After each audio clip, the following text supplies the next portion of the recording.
ki ñuy woowee directrice générale bu office national moo di PPI bu Sénégal di Fatima Mbengue moom aussi teewoon na ci rencontre gi ni mel mënees na ko tënk nag ci ñaar ba ñetti poñ bi ci jiitu mooy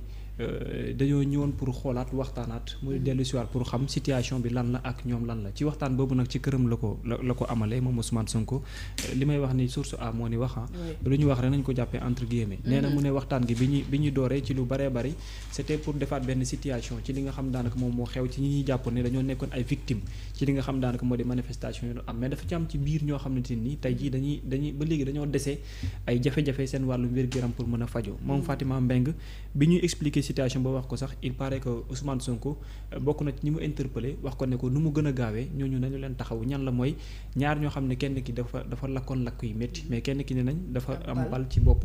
loolu mooy ñaar yi nga xamante ni daanaka bi ñu ko waxee moom sax dafa mel ni xaw naa mer ci waxtu boobu noonu pour di leen xamal ne nañ ci taxaw nu mu gën a gaawee kenn ki ñu yóbbu ko bu dee ne Chine la keneen ki ñu jéem a xool ci ban anam lañ koy fajee mais yokku na ci encore que ne ci biir waxtaan bi sax bu mu demee pour expliquer la nee na leen loolu moo tax suba ba ngoon ak lu mënti xew ci poste gi mu am en tant que premier ministre day def kéem kàttanam pour que ñi nga xam ne ñoo sacrifié ba mu yegg si fii moom mu bañ a maanaam nekk loo xam ne lu nax saay moom lay doon dem sax ba wan leen nataal boo xam ne nee na ci jafe-jafe yi mu doon dund la ci mois de mars mu ngi ko accroché këram rien que pour expliquer manière bi nga xamante ni moom la yeggsee au pouvoir pour wan leen ne amul dara loo xamante ni fàtt ne ko ci te ci lay def beneen boo xam ne yokku na ko ci mooy il les a promis également que lu mënti xew justice dina am ci ñi nga xamante ni daanaka ñoom ñoo doon jëf-jëf yi waaye ñi nga xam ne tam ñoom ñoo def li ñuy woowee li nga xam daanaka moo di ay ñaawteef amoon nag lu yëpp bu ñu ko tënkee dafay dellu si waat aujourd'hui ci lu ñuy question yu bare bari ñenn ñi di poser mooy ce qui concerne situation des pastéfiens yi nga xam ne ils ont beaucoup souffert vis-à-vis de cette situation de 2021 ba 2024 yéen yi ñenn ñi nga xam ne peut-être ñàkk nañ ci seen ay cër mais ñenn ñi nga xam ne ba ndégi ni ñu ngi interroger waat ci lu ñëwal wàllum loi d'amnistie bi parce qu'à chaque fois dafay revenir sur la table donc quand le premier ministre buy expliquer au grand théâtre dooroon na ko fii également bu ko waxee ci kanamu détenu te mu nekk promesse je pense très bien que ni dafa war a nekk dans l'obligation mu tenir promesse boobu parce qu'il a dit que ni lépp mënuñu ko dëxañ ci biir li ñuy wooy amnistie mais yeneen la yoo xamante dina leeral kon engagement boobu jàpp naa ne ba ndege ni mu ngi continuer di traîner te moom tamit pare na pour jël ci ay décisions parce que sinon il n'allait pas en parler ak ñi nga xamante ni ay victimes lañ te am nañu yaakaar ne peut-être bien dina nekk lu ñuy leeral pour que loi d'amnistie bi tam ñu xool ëllëg ci biir càmbaram la muy doon. Mohamed lu jëm ci wàllum rencontre boobu nga xam ne kii di le président de PASTEF amaloon na ko ak ex-détenu politique yi lu bëri jot cee juddu mu wax ni que sax justice dina ci def wàllam bu bëri te ñi nga xam ne tamit jotoon nañ ci am ay gaañu dinañ leen fàcc. waaw xam nga loolu daf ñuy yóbbuwaat si ñoom ni ñu accéder au pouvoir. ak ni mu leen war a yóbbee si mode de gouvernance bi nga xamante ni moom leen war a am parce que ni ñu accéder au pouvoir dafa nekk si anam yoo xam ne. képp ku accéder noonu au pouvoir rek at fi nu mujj. loolu dafa la nekk benn boussole pour yow. mooy li Aliou doon wax léegi nii ba nga xam ne nii da ngay jàpp ne. yow benn objectif dong nga war a am. mooy fexe ba ñi nga xam ne dañ see amee laago ñi nga xam ne dañ see ñàkk seen bakkan ñi nga xam ne dañ see am yeneen dégâts collatéraux yoo xam ne dañ koo dund ñoom ñëpp ñu fexe ba lépp lu si waay mën a ñàkk lépp lu si waay mën a daj mu nekk loo xam ne di nga jàpp ne feet ay at du doon lu nul parce que day fekk ne que mën na la jàppe benn martyr boo xam ne xeexal nga sa réew mais bi ngay xeexal sa réew lii moo taxoon nga am nga xeexal sa réew lii moom mooy li nga xam ne moom la meññ. parce que loolu noonu c'est extrêmement important booy xool sax man dalal naa fi ak ki nga xam te nii moom mooy Chérif Diouf. moom moo yor wàllum Pastef lépp lu jëm si wàllum koppar jamono jooju mu may expliquer que bi muy gën a métti si. Le président Ousmane Sonko bu ñu koy barricadé pendant 55 jours. jàpp yi tar. au quotidien daf ko woowoon jamono jooju il y avait des urgences à gérer par rapport ak ñi nga xam ne ñoom ñooy les blessés la prise en charge nga moom leen waroon am les détenus prise en charge moom waroon am parce que ñoom dañu amoon benn système de solidarité boobu ñoo leen doon jël en charge. ndekki ak ndeer ak yëpp li si topp mais aussi ak ñi nga xam ne nii aussi ce sont les familles des victimes. mbir mi xawoon keeke parce que bon jamono jooju noonu mode de financement yi nga xam ne moom lañ amul fi ñu doon jaarale seen i koppar sax fu si bëree bëri ñu koy tëj ak yooyu di traquer sax ñi nga xam ne ñoo koy liggéey donc il fallait trouver des solutions urgentes mu woo Ousmane Sonko ne ko joxel xaalis bi lépp. muy détenu politique yi seen famille ak les familles des victimes ak yooyu même bu nekkee Chérif dafa jàppoon ne que si période boobu xaalis bi comme da nga ko waroon yaxanal mën nañ gérer les détenus gérer les blessés. mais pour les familles des détenus ñu xaar ba jamono neex. ñu soog leen kii mu ne nañ génne xaalis bi jox ñëpp. après quelques heures de réflexion kon ku tolloon foofu noonu dañ ñëpp xam ne moom attachement bi moom par rapport ak ñi nga xam ñoom ñooy askan wi ak askan wi aussi attachement bi moom par rapport ak moom. loolu bu sol lay nekk ci yow nga xam ne la véritable victoire nekkul 2024. 2024 c'est juste un moyen. mais la véritable victoire mi ngi nekk faire peut-être dama ne sax juróomi at parce que juróomi at mënoo si développer réew. mais faire ay at incha allah ba ñu xam ne lii kat bi ñu falee président Bassirou Diomaye Faye. wala waa Pastef bi leen falee ñoom def nañ fi loolu defe naa foofu la ñuy amee victoire beneen aussi mu bëggoon attirer attention wu. ñiy jiite jamono ji parce que je suis en train de faire léegi mu pare sax benn reportage sur l'affaire Didier Badji et Fulbert Sambou mais ñooñu tamit seen famille non seulement l'État taxawu leen si ñoo xam ne nii kenn nekk dans le renseignement militaire kenn nekk en service à l'IGE non seulement seen disparition bi kenn on ne parle plus de disparition parce que gis neen kooram mais keneen on parle toujours de disparition parce que gisuñu ko ba tey. mais non seulement état taxawul leen ci benn fànn te ñu bàyyi fi njaboot bu sew mais dañoo dund loo xam ne nii booy waxtaan ak ñi leen jege dëggantaan ba léegi nii waxuma sax mais ñi leen jege sax ils sont encore sous le choc. ndax traumatisme bi ak ni leen doon terroriser après l'événement bi amoon c'était sax pour ñoom. benn statut sax sañoo ko woon def. pour fàttali nit ñi ci mbirum Didier Badji wala Fulbert Sambou soo ko defee à la minute la ci fekk mais benn appel boo xam ne nii numéro privé après lu muy def mooy dalay saaga menacé la fooy dem ñu topp la guddi boo tëddee bu guddi yeewu gis ay traces sa biir kër booy dox ñu lay topp maanaam benn mbir boo xam ne dund nañ ko ñoom te état taxawu leen. léegi li may wax foofu mooy en attendant parce que wax nañ ne bokkul ci amnistie bi. loolu kon moo nekk mën a leeral mais en attendant loolu aussi seen njaboot yi nga xam ne moom lañ ci bàyyi aussi.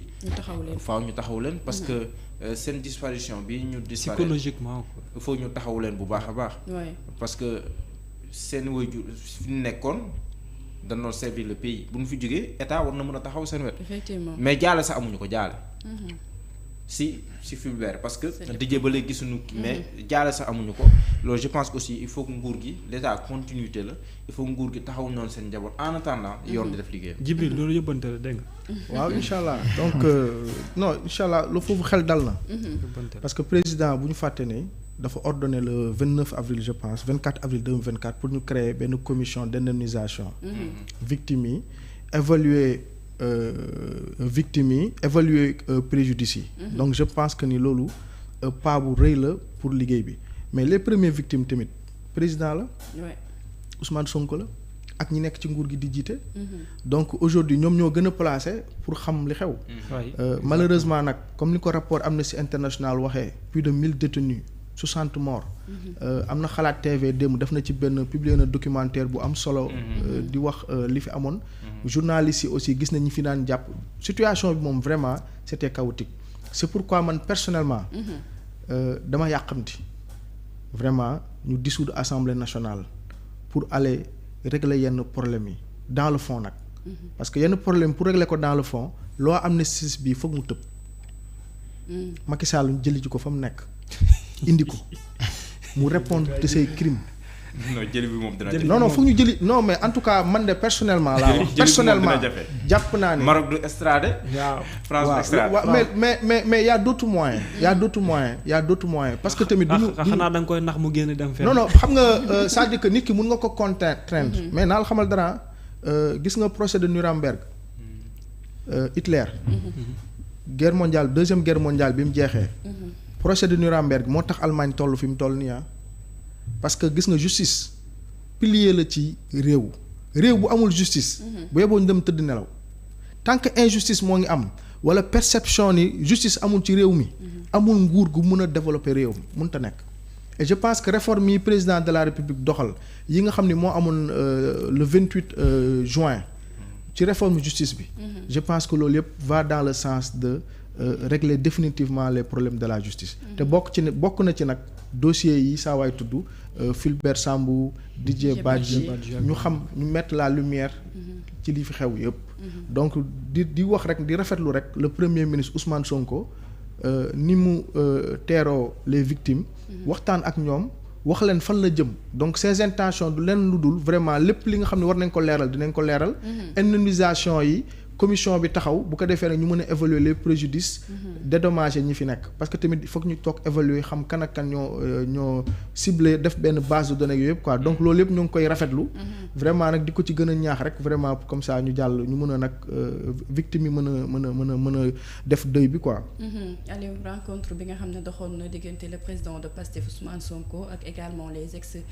détenus politiques mu am kàddu yu ciy jóg ba le président Ousmane Sonko wax ni que ci wàllum justice moom dinañ ci leeral lu bari. mais mu nekk ndaje boo xam ne nii ñëpp rafetlu nañ ko man waxoon naa benn jour c'était à banc public même que il faut que Ousmane Sonko continuer di créer ay cadres informels yoo xam ne si lay daje ak militants Pastef yi de manière générale ak peut-être les militants qui ont fait l'objet de torture et autres pendant donc les événements de 2021 et 2023 loolu moom man yaakaar naa ne d'ailleurs ñoom loolu mooy seen chance mooy on a deux présidents un président du Sénégal et un président du parti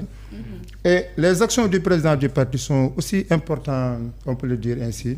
que les actions du président de la République vraiment kontaan naa ci parce que man loolu dama bëgg mu gën a fréquent muy wax ak militants mais aussi animation ak fonctionnement parti bi depuis sa création jusqu'en 2023 mais ñu continuer ko te bu ñu ko continuer mooy xam nga ils avaient l'habitude de faire des levées de fonds il faut ñu continuer loolu parce que dafa am action yoo xam ne c'est des actions de l'État yoo xam ne amul xàjj amul seen waaw ñëpp si war a am cër. par exemple les pupilles de la nation c'est pour tous les pupilles c'est vrai nekkul rek pour les pupilles de Pastef wala loolu wër na. donc action gouvernementale mënuñu xàjj seen ñu ne non les victimes loolu mënul nekk mais par contre le parti waaw non moom dafa demoon xam nga moom mooy représentant kii def la coordination entre non je suis tout à fait d'accord mais dama ne en plus de ça elle n'était pas partie comme en tant que waaw non d'accord naa mais en plus de ça waaw ils ont un parti boo xam ne gis nañ ne ils avaient la possibilité de faire des levées de fonds te tey mobilisation de fonds yi tey la war a mën a gën a yomb am na ñoo xam ne sax du temps de Macky par exemple man mosuma woon a participer parce que su ma participer woon dee. ah ouais? non mais xam nga yow da ngay liggéey par exemple imagine tu travailles à la présidence. ah tu es yow nga nekk Pastef anonyme. mais gis boo defee sa numéro de téléphone dafay transférer. ah jamono jooju jaa ngi présidence. waaw. non jaarale ko ci Jibril rek. par exemple quoi. par exemple. jamono ñëpp lañ doon surveiller. ñëpp man dañoo ñëw tijji sama bureau nii mais saaga Ousmane Sonko ndey sama kanam c'est-à-dire man lañ doon saaga. xam nga pour wane ne yow ñu ngi lay soupçonner sax est-ce que bokkoo ci gars yi mais pourtant mosoo bokk. waaw pourtant non mais xam nga quand dans tes analyses tu es plus ou moins objectif comme ça objectif gars dañ naan Sonko nga faral. ñëw ba sa biir bureau objectif boo ko defee Sénégal ñu ne la yow Pastef nga. commencé la indil ay problème wala ñu mettre la au frigo donc je veux dire que. kon dañuy ñëw sa bureau saaga. par exemple da ngay am collègue boo xam ne pour xool sa réaction waaw pour xool sa réaction pour am la preuve que yow. waaw yow par exemple xoolal tu en auras mais jusqu'au cou ici mais doo réagir. mais boo réagir njaboot gi am problème parce que dañ lay dax. dañ lay dax mais yow daa ko gën a mën a sedd sax. waaw wala xoolal ñu lay poursuivre wala vraiment ñu rendre la vie extrêmement difficile donc yooyu amoon na fii je n'étais pas le seul. affaire Fulbert ak DJ Badji bu mu amee changé woon nga un tout petit peu. non temps yooyu on avait décidé même de ne plus parler de kii gars yi bu ñu interpellé ci affaire ay politique yi nii. xam nga parce que man xam nga man dama am ay liens d'amitié avec la famille Keita. bu nga xam ne moom moo nekkoon. avec la dame waaw donc man le grand frère de Fadilou c'est mon ami c'est mon plus que frère. donc xam nga te moom itamit IGE la nekk quoi la personne dont je parle comme ça. mais dañu décidé woon benn instant bu ñu interpellé ci affaire politique yi sax xam nga. rek nga ne affaire bi daal vraiment xam nga le chemin de Dieu quoi on attend le chemin de Dieu d'ailleurs sax ñun loolu lañ doon wax on attend le chemin de Dieu parce que Macky était en train de faire des chemins ñun loolu lañ doon wax on attend le chemin de Dieu donc vraiment pour dire que tey bu ñu reprendre woon tey la mobilisation des ressources levée de fonds yi mën nañu am xaalis bu gën a bari par exemple am na cas prisonnier mais am na ñoo xam ne man cas yooyu man daf ma touché mooy tu vois quelqu'un qui était par exemple en licence ou en master mu mujj écourter jàngam par exemple kooku le parti peut le prendre en charge parce que parti day am formation quoi mën na ko jël en charge yóbbu ko Suisse mu def formation yóbbu ko États-Unis mu def formation ñëw pour devenir un cadre du parti occuper les premiers rôles par exemple yooyu man tamit xaar naa Ousmane Sonko mu ñaaxaat si gars yi quoi gars yi yoroon levée de fonds yeeg yooyu noonu mais sinon pour la rencontre vraiment man je suis tout à fait d'accord te je veux aussi que mu continuer di ko def et puis tamit mu bañ ñoo fàtte le Pastef anonyme yi aussi les patriotes mais Djibril parce que on a besoin de savoir parce que di nga même mbirum Fulbert ak Didier Badji bii nii bon bii moo xam naa su bëri mais bii moom damay def comme journaliste yi ma gii quoi non xam naa lu mel ni ma ko wax mais je veux dire même ñu leen jege ñoom jegewul nguur gi aw osé wuñu woon di leen kii mais yow kon si période boobu noonu ban tension ban climat moo doon régner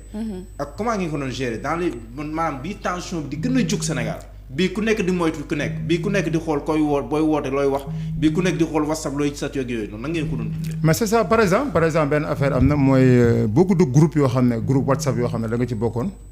ba parfois da ngay obligé xam nga nekkul sa poltron mais da ngay obligé par exemple pour ta position stratégique. man ci position stratégique laa nekkoon.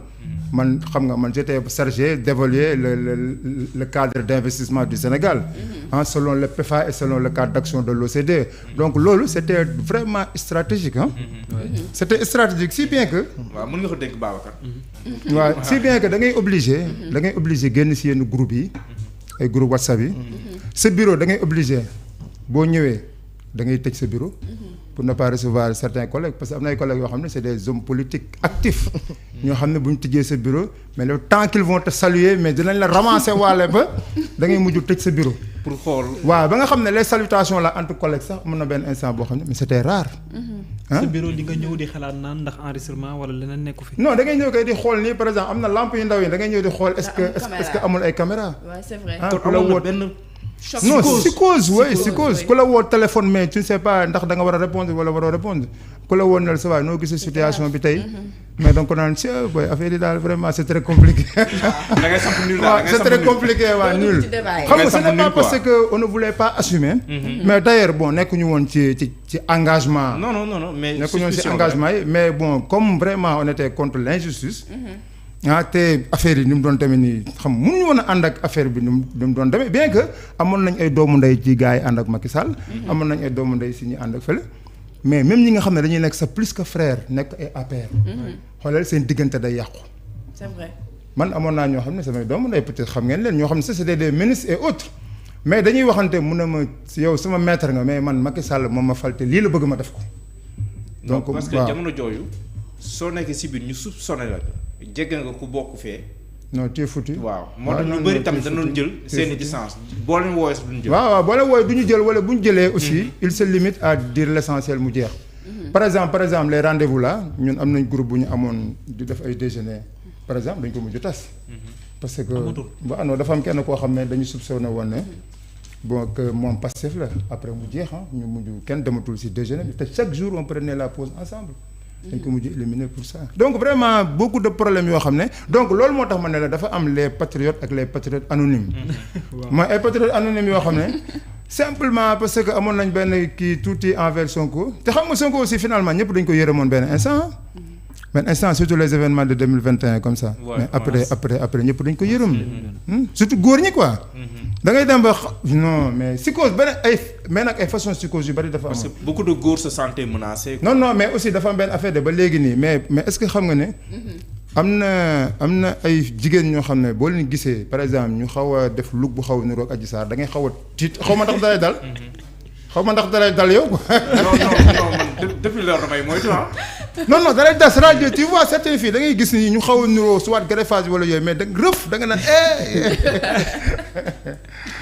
donc voilà quoi ce qui s'est passé et puis bon am na ñoo xam ne seen situation aussi moo gënoon a complexe parce que ils avaient des noms de famille Joola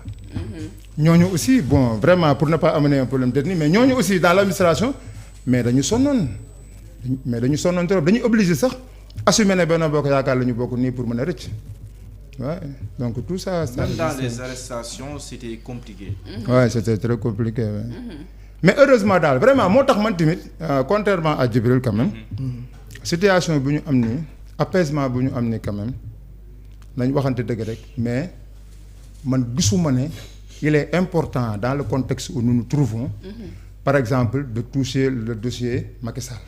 xam nga dossier Macky Sall le contexte de Macky Sall va revenir dina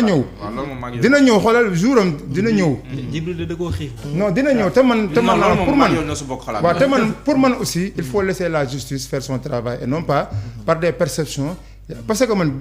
yow boo xoolee bu baax a baax pour nga engager la responsabilité de Macky Sall en tant que président de la République dans tout ça aussi xam nga yooyu c'est des choses extrêmement difficiles waaw lu xóot la donc fi mu toll nii man xam nga pour man urgence parce que di nga concentré wu ci yeneen waaw mi ngi noonu gis nga fi mu toll nii urgence bi fan la nekk urgence fan la nekk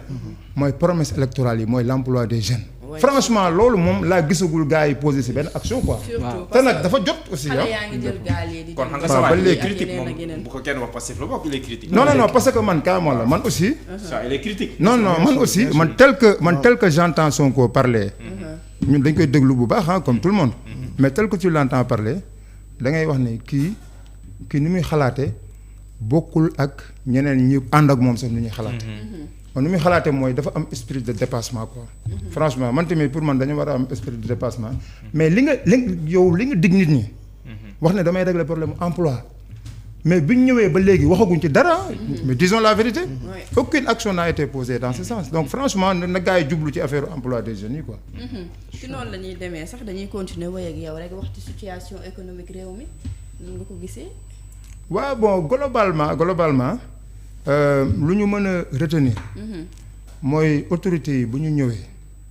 dañoo wax ne ils ont trouvé le plan Sénégal émergent ils ont trouvé la loi de finances initiale de 2024 ils ont trouvé la mise en œuvre du ce que les gens appellent ay PAP 3 c'est-à-dire le PNDE quoi en réalité c'était le PNDE bi ñu ñëwee ils ont dit à tout le monde dans les programmes que vous avez mis que vous avez commencé à mettre en œuvre regardez les actions qui sont en phase avec le projet et qui sont prioritaires pour le Sénégal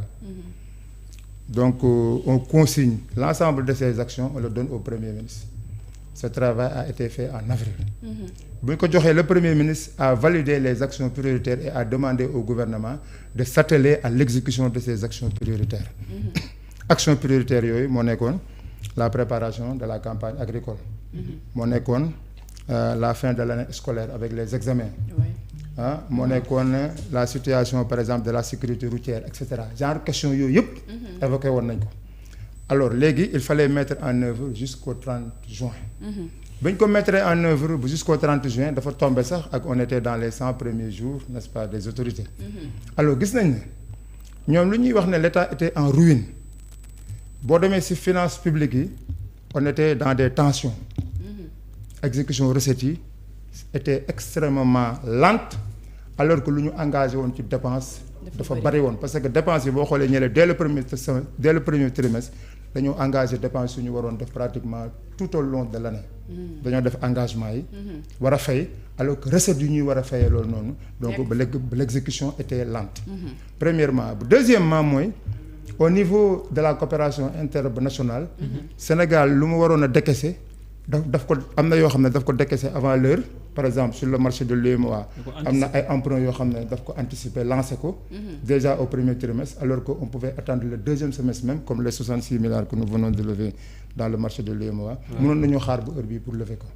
donc yooyu nekk ay problèmes yoo xam ne ñoom bi ñu ñëwee jël nañ ko en charge ba après boo xoolee ils ont pu trouver de l'argent pour la campagne agricole ils ont trouvé de l'argent pour payer la dette intérieure et cetera donc loolu vraiment c'est des actions extrêmement importantes léegi nag ñoom lu bari si li ñu bëgg a def le cadre légal la base légale pour le faire n'y est pas nekkagu fi financièrement ou bien non je veux dire la base légale mooy les décrets les lois les arrêtés qu'il faut à la base pour mën a matérialiser par exemple les appels là à candidature mais je vous jure que mais loolu bàyyiwuñu ko mais c'est parce que la base légale n'est pas encore mise en œuvre léegi moo tax boo xoolee par exemple bi ñëwee ba léegi y a eu 83 projets de loi la plupart d'entre elles mënugul dem assemblée parce qu'ils ne sont pas majoritaires donc dans la nouvelle doctrine aussi de l'administration les projets de loi sont accompagnés systématiquement par les projets de décret il y a 294 projets de décret yoo ay projets yoo xam ne qui ne sont pas encore adoptés bon la plupart d'entre eux n'est pas encore adopté au Conseil des ministres donc yooyu nekk ay renforcement du cadre réglementaire loolu def nañ ko donc mu nekk ñaari aspects yoo xam ne mooy ci finances publiques yi ak ci renforcement du cadre réglementaire mu nekk ay affaires yu important yoo xam ne moo ñu permettre sentiruñu kii bi quoi sentiruñu ne dañoo jóge ci benn régime dem ci beneen régime sentiruñu par exemple ay difficultés xoolal salaire dañ koy fay ay le 21 22 23 concrètement aussi fi Ousmane Sonko di waxee état en ruine bi ñenn ñi di remettre en question loolu lan moo ko mën a yan aspect ñoo ko mën a non am na expliquer? ay agrégats par exemple quand tu prends les agrégats par exemple les agrégats trimestriels par exemple le premier trimestre du Sénégal tous les agrégats économiques mu nekk taux d'inflation mu nekk taux de croissance du T1 mu nekk le rapport d'exécution budgétaire T1 yooyu yëpp dafa nekkoon ay rapports yoo xam ne les résultats étaient calamiteux. Ah ouais? ay résultats yoo xam ne pratiquement boo ko comparé ak la même période de l'année dernière wala des années précédentes c'était les résultats les plus mauvais donc les pires résultats autant pour moi donc loolu rek déjà c'est révélateur donc d'un état. Bougane nee na ko c'est le contraire. bon vis-à-vis de Bougane l'expliquer. waaw bon man je suis d'accord avec ceux qui font des critiques parce que man état moom man loolu laa gëm quoi gis nga boo nekkee di gérer il faut ñu am une opposition boo xam ne mais opposition bi tamit li muy wax na koy teg ci ay éléments yu palpables. Ouais. Bougane gisuma lu muy démontrer noonu mu teg ko ci ay éléments wala ay agrégats économiques wala comptables yu palpables yuy wane ne li Ousmane Sonko di wax nekkul dëgg alors que Ousmane Sonko li muy wax on peut en juger du point de vue des agrégats de la comptabilité nationale boo xoolee rapport ANSD le T1 et même bientôt le T2 vous allez voir dans le T2 sax dina am yenn amélioration mais T1, douze T2 ba mooy non mooy le premier trimestre le Waaw. deuxième xam nga léegi xam nga moom affaire bi régulation on parle de régulation mooy l'état est géré en fonction des trimestres budget bi dañ koy exécuter en fonction des trimestres bon pratiquement tout va avec le budget donc on raisonne en termes de trimestre 1 trimestre 2 mais par contre man je présume que bu ñu demee ci deuxième semestre bi par exemple dinañ am niveau de taux d'inflation boo xam ne dina wàcc parce que surtout avec la subvention donc taux d'inflation bi dina wàcc avec les récoltes à partir du mois de fin septembre début octobre production bi yokk donc taux d'inflation bi dina wàcc bu ko defee day répercuter wu par exemple sur le PIB réel day répercuter sur le coût de la vie de manière générale mais en tout cas ruine bi moom bon pas ruine comme Haïti peut-être Ouais. mais lu ñu fi fekk Sénégal même Abdoulaye Wade bu muy jël Sénégal en 2000. en 2000 non c'était le contraire dafa fekkoon ñu defoon assainissement des finances publiques avec le programme de la Banque mondiale Abdoulaye Wade dafa ñëw fekk tout était au vert mu mën a dérouler mais ñii dañoo ñëw par exemple le niveau de viabilité de la dette au Sénégal dañ ko fekk mu jógee modéré di waaj a dem élevé on était à 15 000 milliards et poussière d'endettement taux d'endettement dépassé même donc le critère de convergence de l'UEMOA donc loolu boo ko fekkee ci dëkk il est normal que tu déclares que le pays était en ruine et puis beneen ruine boo xam ne sax man moo ma gënal ruine avec les agrégats mooy gars ñu dee les jeunes qui sont ñu dee ci géej gi par exemple mais loolu ruine mën na passer loolu chaque jour à Fass Boye à Kayar un peu partout Dakar et le littoral central yëpp ay des milliers de jeunes nit ñi nekk en deuil loolu ruine boobu je pense que aussi ruine boobu c'est extrêmement important te loolu te sax jeexagul moo tax nag man benn affaire rek bon bu ñuy wax ŋàññ foofu laay ŋàññ autorités yi mooy aucune action n'est encore posée pour l'emploi des jeunes te dafa yéex xam nga état dëgg la il faut faire une bonne planification il faut faire du projet le référentiel de politique économique tout ça loolu dëgg la mais avant yooyu yëpp comme ça prend du temps pour jeunes yi wala ñoom dañoo wax ne par exemple ils vont créer beaucoup d'emplois d'intérêt public mais emploi d'intérêt public mi ngi commencé ci ñi mooy les techniciens de surface mais techniciens de surface yi nañ yokk seen salaire recruter ñu gën a bari et puis ñu généraliser ko à travers le Sénégal secteur informel bi tamit urgence la guddi ñu toll nii jóg waaw dëgg la secteur informel y a beaucoup à dire dans le secteur informel mais man nag dama lay wax man sama conviction mooy man gëwuma secteur informel tel qu'on a parlé gis nga koo xam ne xoolal xam nga turam xam nga santam xam nga numéro compte bancaire am xam nga place am non kooku man vraiment man bëggatuma ñuy wooye kooku informel quoi parce que informel bi xam nga mooy lan mooy on peut lui soutirer l'impôt direct te mënaguñu ko parce que lui il paye l'impôt indirect mais impôt sur les sociétés wala impôt sur les bénéfices peut-être loolu comme mënuñu ko soutirer rek ba léegi on continue à l'appeler secteur informel non ñooñu nekkatuñu secteur informel léegi ku yoree magasin bu mag nekk Dakar bind si waaw am adresse am lépp soo ko woowee jot ko téléphone kooku nekkul secteur informel muy def importation di dem di ñëw wala muy def exportation di dem di ñëw waaw ñooñu nekkuñu donc nañu changer gis nga dans le naïma dans la nomenclature des activités des pays membres de l'AFRESAT mooy fu ñuy defee nomenclature activité yëpp gis nga foofu activité moom moo fa am les états yi nag ñoom ñooy jël comptabilité bi wala fiscalité bi wax ne tant que la comptabilité ne se tient pas de manière rigoureuse wala tant que les déclarations fiscales surtout sur l'impôt direct ne se fait pas alors ñii on les appelle secteur informel d'ailleurs secteur informel ba fàttali c'est les conséquences des politiques d'ajustement structurel avant loolu non kenn waxuloo loolu de mais comme politique d'ajustement structurel les États étaient dans des difficultés de payer la dette. Alors il faut élargir l'assiette fiscale. ñoo xam ne mënuñ jël si ñoom seen impôt ñu leen di wooyee secteur informel dans le but de les formaliser et pour leur parce que man du ma wax ça pour qu'ils payent l'impôt mais qu'on leur soutire parce que dafa am payer l'impôt mooy Seneweb bon mu taxé la fay mu def impôt mais secteur informel boo xam ne ay taaba la def ay taaba jóge di jaay ay carton di jaay ay butéelu kii dem ba tey mu yore pas magasin quoi mais magasin parce que c'est deux choses différentes y'a magasin y'a magasin ah kooku magasin kooku ma ngi lay fay impôt ma ngi lay fay TVA ma ngi lay fay droit de douane mi ngi lay fay loolu mais moom bénéfice am mi ngi ciy fay impôt pourtant parce que dans toutes les autres formes de participation qui existent au Sénégal ñoom ñooy gën a participer par exemple boo jëlee lu mel ni les ndigal ou les addiya xam nga loolu ay formes de participation la yoo xam ne mën nga ko assimiler ak impôt boo xoolee ñoom foofu ñoom ñoo fay gën a participer te pourtant tout ça c'est l'État par exemple celui qui donne son argent à Touba Ca Kanam plutôt qu'à la DGID Touba Ca Kanam xaalis bi fan la koy defaat pour non daf koy def si askan bi la koy defaat impôt bi aussi bu ko fayoon pour lan la non pour ñu jël ko dugal ko seen poche la sax pour être plus clair c'est-à-dire xam nga fii loolu la ñuy wax dañ naan impôt bi da nga koy fay nguur gi gars yi noncé ko dugaluñ ko sax ci askan wi donc pour dire que secteur informel bon ça c'est un autre débat sax peut-être parenthèse la rek mais secteur informel moom man bëgg naa si ñëwaat vraiment plus largement pour wane ne vraiment secteur informel bi il faut Djibril la loolu il faut ñu liggéey si waaw balaa muy dem ci Akilee sax day ñëw ci emploi des jeunes bi ndax Aliou mi ngi souligner également que mbir yi dafa yéex fu ngeen